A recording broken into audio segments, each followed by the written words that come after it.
సొంత రాజకీయాల కోసం ఏపీలోని చాలా ప్రాంతాల్లో వైషమ్యాలు పెంచిన ఘనత జగన్ రెడ్డికే దక్కుతుందని మండిపడింది కూటమి సర్కార్. ఏపీలో అభివృద్ధి చూస్తుంటే వైసీపీ పాలనకు ముందు కూటమి వచ్చాక అన్న పరిస్థితి నెలకొంది. డబుల్ ఇంజిన్ సర్కార్ చంద్రబాబు చాణక్యం కారణంగా విధ్వంసం నుంచి వికాసం వైపు దూసుకెళ్తోంది ఏపీ.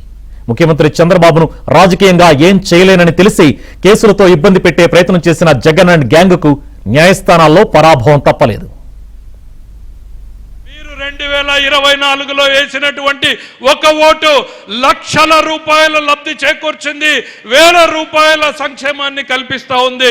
ఒక ఓటు అమరావతికి 15,000 కోట్లు, ఒక ఓటు పోలవరానికి 12,000 కోట్లు, ఒక ఓటు విశాఖ ఉక్కుకి 12,000 కోట్లు, ఒక ఓటు రైల్వేలకి 70,000 కోట్లు, ఒక ఓటు నేషనల్ హైవేలకి 70,000 కోట్లు, ఒక ఓటు విశాఖకి రైల్వే జోన్, ఒక ఓటు తల్లికి వందనంలో 15,000 కోట్లు, 15,000 రూపాయలు, ఒక ఓటు అన్నదాత సుఖీభవ, ఒక ఓటు ఉచిత బస్సు, ఒక ఓటు 1,00,000 కోట్ల BPCL ప్రాజెక్ట్, ఒక ఓటు 1,00,000 కోట్ల గూగుల్, ఒక ఓటు 1,00,000 కోట్ల ఆర్సిలర్ మిట్టర్, 12,500 ఉద్యోగాలు, పోలీసు ఉద్యోగాలు, 20 లక్షల ఉద్యోగాలు తీసుకురావడమే లక్ష్యంగా పనిచేస్తోంది ఈ ఎన్డీఏ ప్రభుత్వం అనేటువంటిది గుర్తు చేస్తా ఉన్నా.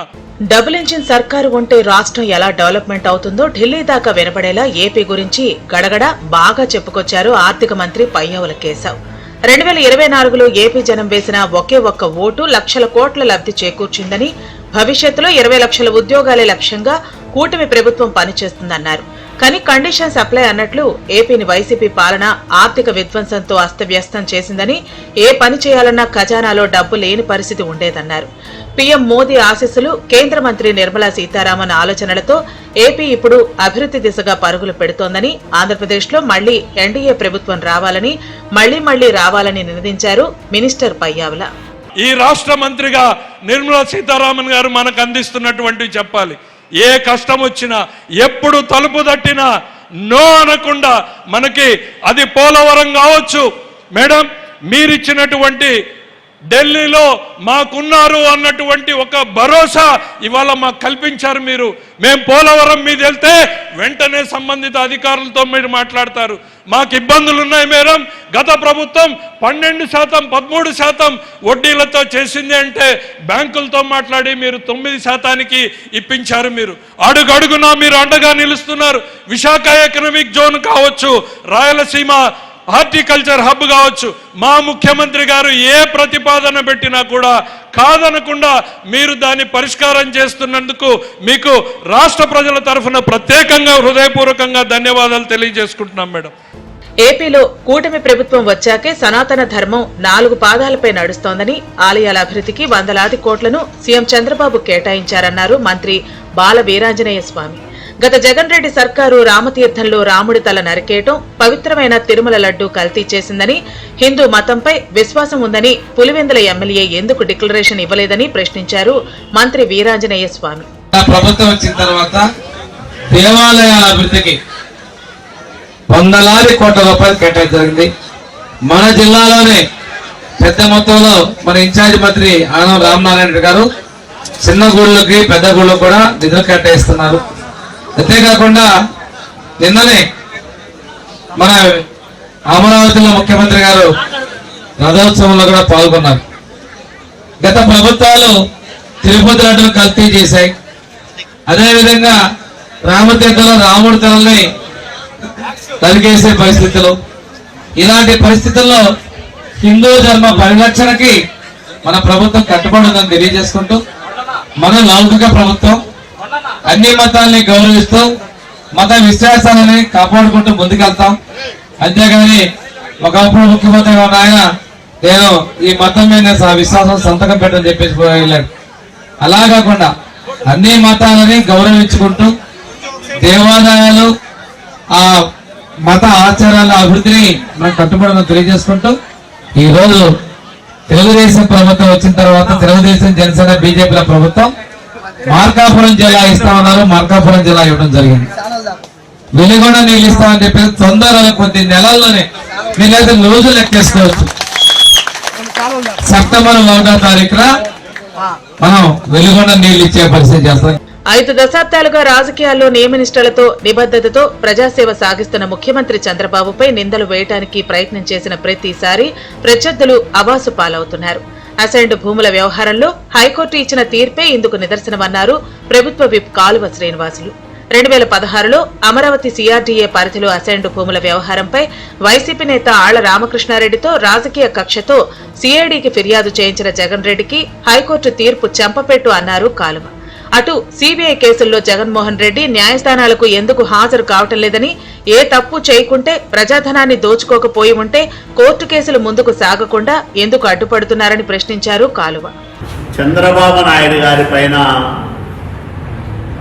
నీలాప నిందలు వేయడానికి ప్రయత్నం చేసిన ప్రతిసారి ప్రత్యర్థులు అబాసు పాలవుతా ఉన్నారు. దానికి ప్రత్యక్ష ఉదాహరణ నిన్న గౌరవ హైకోర్టు అసైన్డ్ భూముల వ్యవహారంలో ఇచ్చిన విస్పష్టమైన తీర్పే ప్రబల సాక్ష్యమని నేను విన్నవిస్తా ఉన్నా. అలాంటి నాయకుని పైన అనేక అక్రమ కేసులు పెట్టి వేధించింది గతంలో వైసీపీ ప్రభుత్వం. ఈరోజు ఒక్కొక్కటిగా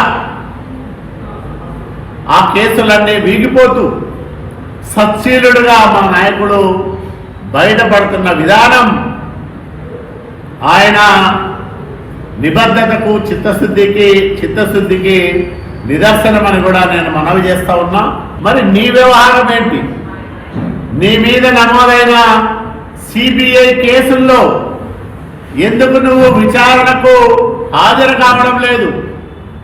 ఎందుకు కోర్టు కేసు వాయిదాల నుంచి పదే పదే తప్పించుకునే ప్రయత్నం చేస్తా ఉన్నావు? నిజంగా నువ్వు తప్పు చేయకపోతే, ప్రజాధనాన్ని దోచుకోకపోతే, నీ తండ్రి రాజశేఖర రెడ్డి అధికారాన్ని అడ్డుపెట్టుకుని వేల కోట్ల రూపాయల ప్రజాధనాన్ని స్వాహా చేయకపోతే ఎందుకు కోర్టు కేసులు ముందుకు సాగకుండా అడుగడుగునా నువ్వు అడ్డుపడతా ఉన్నావు జగన్మోహన్ రెడ్డి? ఏపీ వ్యాప్తంగా లక్షల టన్నుల చెత్త పేరుకుపోయేలా పాలన సాగించిన ఘనత జగన్మోహన్ రెడ్డికే దక్కుతుందని విమర్శించారు స్వచ్ఛాంధ్ర కార్పొరేషన్ చైర్మన్ పట్టాభిరామ్. కడప జిల్లాకు ఉపయోగపడే ఒక్క ప్రాజెక్టును కూడా వైసీపీ ప్రభుత్వం పూర్తి చేయలేదని, రాయలసీమ అభివృద్ధికి కూటమి ప్రభుత్వం కట్టుబడి ఉందన్నారు పట్టాభి. కడప జిల్లా ముద్దుబిడ్డని, కడప జిల్లా సింహాన్ని, పులిని అని చెప్పి తనని తాను కీర్తించుకునేటటువంటి జమోరే ఈ ప్రాంతానికి చేసింది శూన్యం. ఈ ప్రాంతాన్ని దోచుకోవటం తప్పితే, ఈ ప్రాంత ప్రజల్ని పీడించడం తప్పితే ఎక్కడా కూడా కడప జిల్లాకి కానీ రాయలసీమ ప్రాంతానికి కానీ పైసా లబ్ధి చేకూర్చినటువంటి దాఖలాలు ఈ గొడ్డలి పార్టీకి లేవు, గొడ్డలి పార్టీ అధ్యక్షుడికి లేవు, వాళ్ళ కుటుంబానికి కూడా లేవు.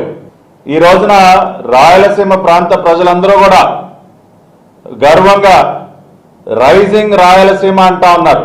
ఈ ప్రాంతంలో జరుగుతున్నటువంటి అభివృద్ధి గత రెండు సంవత్సరాల కాలంలో ఎన్డీఏ ప్రభుత్వ హయాంలో ఈ రోజున పెద్ద ఎత్తున పెట్టుబడులు రాయలసీమ ప్రాంతానికి వస్తున్నాయి.